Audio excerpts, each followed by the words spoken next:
BA second year के सभी छात्र छात्राओं का ऑनलाइन क्लास में स्वागत है। हमारा जो टॉपिक चल रहा था राष्ट्रीय एकीकरण का, जिसमें जो है हमने एकीकरण के मार्ग में आने वाली जो बाधाएं थी उन सभी बाधाओं पे जो है चर्चा कर ली थी। आज जो है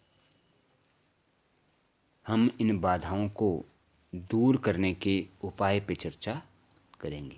प्रश्न आता है कि राष्ट्रीय एकीकरण के मार्ग में कौन कौन सी बाधाएं हैं, इन्हें दूर करने के उपाय बताओ। तो जिस तरीके से प्रश्न पूछा जाए, ये सिर्फ ये पूछा जाए कि राष्ट्रीय एकीकरण के मार्ग में आने वाली कौन कौन सी बाधाएं हैं, तो जितना प्रश्न पूछा जाए उस हिसाब से उत्तर देना है। या कई बार सीधे पूछ लेता है कि राष्ट्रीय एकीकरण के मार्ग में आने वाली बाधाओं को दूर करने का उपाय बताओ, तो उनको बाधाएं बतानी है ब्रीफली, और दूर करने के उपाय क्या हैं ये डिटेल में बतानी है। तो स्टार्ट करते हैं हम कि बाधाएं जो थी वो तो हमने पढ़ ली भी, उनको दूर करने के क्या क्या उपाय हैं। पॉइंट नंबर 1 है समाज के सब वर्गों का राज व्यवस्था में प्रवेश हो। देखो क्या है कि इतना बड़ा भारत देश है, भारत जो है बहुत बड़ा देश है, यहाँ विविध प्रकार के लोग रहते हैं, विविध भाषा, जाति, संस्कृति, धर्म, सभी के लोग जो हैं यहाँ पे रहते हैं। अब इनमें अगर एकता बनाए रखनी है, एकता की स्थापना करनी है, तो क्या है सभी लोगों को राजनीतिक सत्ता में भाग लेने का बराबर अधिकार दिया जाए और सबको साथ लेकर चला जाए।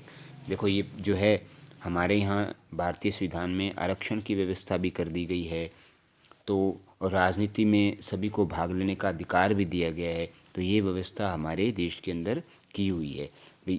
सभी राजनीति के अंदर सभी व्यक्तियों को भाग लेने का अधिकार मिलेगा, सभी जाति, धर्म, संस्कृति के लोगों को राजनीतिक सत्ता में आने का अवसर मिलेगा। तो लोगों को भी इस बात का रहेगा कि जी हाँ, हमारा भी जो है प्रतिनिधि संसद में है या राज व्यवस्था में है, सत्ता में है। तो इससे क्या है लोगों में ये रहेगा भी हाँ हमारा बराबर प्रतिनिधित्व है, तो लोगों में हीन भावना नहीं आएगी किसी बात को लेकर। तो इसलिए ज़रूरी है कि समाज के सभी वर्गों को राजनीतिक व्यवस्था में भाग लेने का पूरा अवसर मिले। इससे क्या है राजनीतिक एकता स्थापित होगी और जो राज सत्ता है वो पर्टिकुलर कुछ एक वर्ग या कुछ वर्गों में ही सीमित नहीं रहेगी। ऐसा नहीं है भी सत्ता पे कुछ वर्ग, कुछ जातियों का ही जो है ना एकाधिकार है। तो अब अगर कुछ वर्गों का, कुछ विशेष जातियों का अगर सत्ता पे एकाधिकार रहता है, तो निश्चित रूप से जो है ना जो जिनको सत्ता में भाग लेने का मौका नहीं मिलता, तो उनमें अलगाव की भावना उत्पन्न होती है, अलग होने की भावना, निराशा की भावना पैदा होती है। तो समाज के सभी वर्गों को राजनीतिक व्यवस्था में भाग लेने का पर्याप्त अवसर हो, तो जो है हम राष्ट्रीय एकता को सुदृढ़ बनाए रख सकते हैं। तो नेक्स्ट पॉइंट है शिक्षा जगत में सहयोगी संघवाद। पॉइंट नंबर 2 है सहयोगी संघवाद। तो आपको संघात्मक एकात्मक शासन प्रणाली बताई थी मैंने। तो जहाँ संघात्मक शासन होता है वहाँ केंद्र और राज्य की सरकारों के पास क्या होता है, शक्तियाँ बराबर होती हैं। तो एक नया कंसेप्ट बाद में आया था सहयोगी संघवाद। इसका मतलब ये है कि केंद्र और राज्य सरकारें मिलकर ऐसे प्रयास करें कि दोनों मिलजुल के काम करें, जिससे सहयोगी संघवाद की जो है ना वो भावना प्रबल हो। ये भावना जो है ना कि केंद्र अलग है, राज्य अलग है, केंद्र राज्यों के बीच में जो संघर्ष हैं इनको ख़त्म करके सारे राज्य और केंद्र सरकारें मिलकर आपस में सहयोग करके सहयोगी संघ बनाकर कार्य करेंगी, तो निश्चित रूप से क्या होगा, राज्य में एकता स्थापित होगी। हमें प्रतिस्पर्धा, प्रादेशिकता, इन भावनाओं को ख़त्म करके सहयोगी संघवाद का निर्माण करना है, जिससे क्या है सभी अगर सहयोग से कार्य करेंगे तो इनके पारस्परिक विवाद, मतभेद जो भी होंगे केंद्र राज्यों के या राज्यों के आपसी विवाद जो हैं उनका जो निपटारा है वो बिल्कुल शांतिपूर्वक वातावरण में किया जा सकेगा। अब राज्यों के बीच में बहुत से विवाद हैं, जैसे नदी का पानी का विवाद है, कोई सीमा विवाद है, कोई वित्तीय साधनों का विवाद है, कोई राष्ट्रीय संपत्ति का विवाद है। इसको लेकर जो ये आंदोलन करते हैं तो अगर देखो दोनों के बीच में सहयोग होगा, केंद्र और राज्यों के बीच में आपसी भी सहयोग होगा, तो क्या होगा कि ये विवाद जो है ना इन आंदोलनों का रूप नहीं लेंगे, इनका जो है बैठ के बड़े आराम से शांतिपूर्ण तरीके से समाधान किया जा सकेगा। क्योंकि जैसे मैंने बताया था कि ये जो राज्य हैं ये आंदोलन करने लग जाते हैं, आंदोलन बड़े उग्र हो जाते हैं, फिर हिंसात्मक हो जाते हैं। इससे क्या होता है, राज्य की एकता खतरे में बनती है, एक राज्य दूसरे राज्य के प्रति उसमें द्वेष की भावना पैदा हो जाती है। तो जब ये सहयोगी संघवाद के रूप में काम करेंगे, सारे आपस में केंद्र और राज्य सरकारें सहयोग से काम करेंगी, तो क्या होगा, इन विवादों का जो है समाधान बड़े आराम से हो जाएगा। आराम से हो जाएगा तो हमें आंदोलन ऐसे राज्यों को नहीं करने पड़ेंगे। तो जिससे क्या होगा, जब विवादों का निपटारा शांतिपूर्ण तरीके से हो जाता है तो एकता भी राज्य की बनी रहती है। तो राष्ट्रीय एकीकरण के मार्ग में आने वाली बाधाओं का दूसरा हल है कि सहयोगी संघवाद स्थापित हो, केंद्र और राज्य सरकारें आपस में सहयोग करके चलें, सहयोग से सामंजस्य से काम करें, जिससे जो है किसी भी प्रकार का विवाद ना तो राज्यों के बीच में हो, ना केंद्र और राज्य सरकारों के बीच में किसी प्रकार का विवाद हो। नेक्स्ट पॉइंट नंबर 3 है शिक्षा जगत में क्रांति। अब देखो, शिक्षा जो है ना वो महत्वपूर्ण भूमिका निभाती है राष्ट्रीय एकता के अंदर। देखिए कैसे कि प्राचीन समय में हम देखते हैं कि जातिवाद की, धर्म की इन समस्याएं, जातियों के नाम पे झगड़े, धर्म के नाम पे झगड़े बहुत होते थे। लेकिन जो लोगों को एजुकेशन मिलती गई, एजुकेशन का स्तर बढ़ता गया, तो लोगों की सोच में भी फ़र्क आया है। आज हम लोग जो हैं एजुकेटेड हैं, तो हमारी क्लास में किस जाति किस धर्म का बच्चा बैठा है, तो हम इस बात पे कभी भी ध्यान नहीं रहते, हम मिलके काम करते हैं। तो ये किसका प्रभाव है, ये शिक्षा का प्रभाव है। शिक्षा जो है ना मनुष्य को इन संकीर्ण भावनाओं से क्या है, ऊपर उठाती है। तो शिक्षा का सबसे महत्वपूर्ण योगदान है इन भेदभावों को मिटाने में। एजुकेटेड व्यक्ति ऐसी संकीर्ण बातें नहीं करता, न ही ऐसी छोटी सोच रखता है। तो सब मिल, जब एजुकेटेड व्यक्ति हैं, किसी ऑफिस में काम करते हैं, स्कूलों में काम करते हैं, कॉलेजों में काम करते हैं, तो ये क्या है, कभी आपस में किसी भी जाति धर्म के नाम पे कभी भी भेदभाव नहीं रखते। बच्चों को भी आगे अच्छे इसी तरीके की बातें सिखाई जाती हैं। तो एजुकेशन जो है वो इन समस्याओं के समाधान की सबसे महत्वपूर्ण जड़ है। ये इसके माध्यम से सारी समस्याएं जो है ना वो ऐसी उनका समाधान हो सकता है।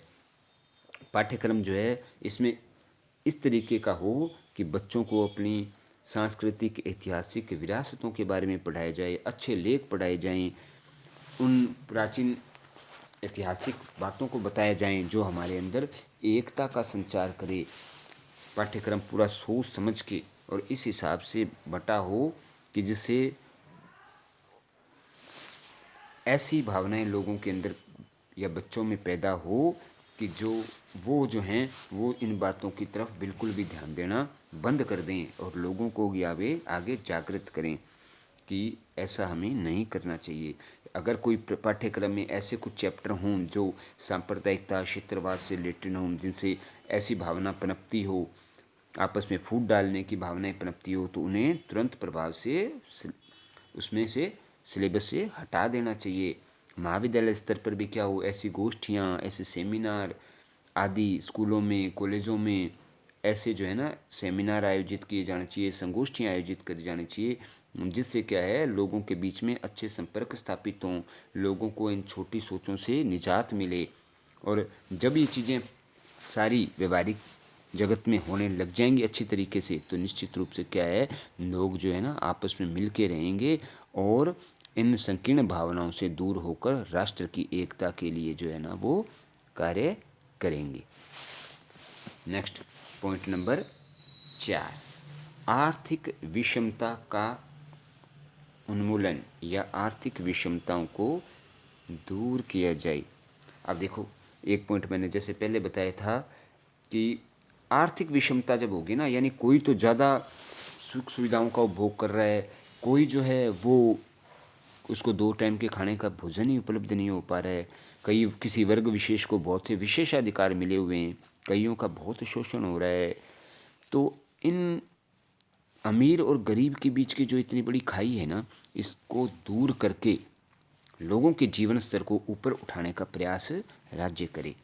तो आर्थिक विषमताओं को अगर हम दूर करेंगे तो उससे क्या होगा, लोगों में असंतोष जो है, अभी हमारे पास कुछ भी नहीं है, हमें खाने की रोटी नहीं मिलती, बाकी जो है वो बड़ी असुविधाओं का उपभोग कर रहे हैं, तो ऐसी भावनाओं का लोगों से जो है ना उनको निजात मिलेगी। ऐसी भावनाएं दूर होंगी अगर लोगों के बीच में इस आर्थिक विषमता को दूर करने का प्रयास किया जाएगा। लोगों को रोजगार के साधन इस तरीके से उपलब्ध कराए जाएं कि उनका भी जीवन स्तर बड़ा जो है वो ऊपर उठे, जैसा कि नीति निर्देशक तत्वों में मैंने बताया था।